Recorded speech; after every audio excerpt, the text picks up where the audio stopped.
લે આ કોનો ફોન આવ્યો આ? ઓ ગિલભાઈનો. હા જય માતાજી ગિલભાઈ બોલો. ના ભાઈ આ કેરી ખાતો તો તે ચેવું કેટલા વાગે આવી ગયા અમદાવાદ? હા તે આજે કેવું આલજો બરાબર હો, ફેહરોટા આવી જવા જોઈએ મોઢામ.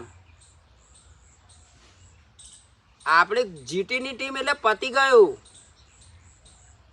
ભલે ને આપણે પંજાબ હોમે હારી ગયા પણ હૈદરાબાદને હરાવ્યું ને આજે રાજસ્થાનને હરાવજો. આજે હોજે ટેટા ફૂટવા જ જોવે અમદાવાદમાં. આપણે ખાખરા ને ઢોકળા ખાઈને ચોટી જ પડવાનું બેટ લઈને ધીબા ધીબ. એ બેટિંગ પહેલું આવે કે બીજા નંબરમાં આવે પણ આજે આપણે છોડવાના નથી. હા એવું થોડુંક તબિયત બગડી ગઈ.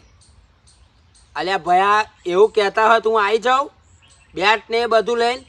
આ બાજરીમાં પાણી પતાવું 3 વાગે લાઈટ જાય એટલે સીધો જ બેસી જાઉં એ ટ્રેનમાં આવી જાઉં. પહેલું જ બેટિંગ હું લઉં બોલો.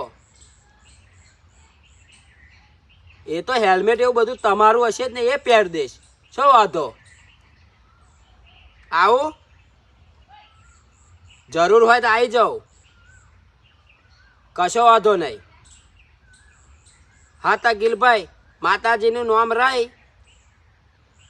અને ચાલુ જ કરી દેજો બરાબર. અને જો જરૂર અધવશ પડે તો મને ફોન કરજો. ઇમરજન્સી પ્લાનમાં હું આવી જઈશ. શું કહ્યું? હા હાર હેડો મળીએ. જય માતાજી.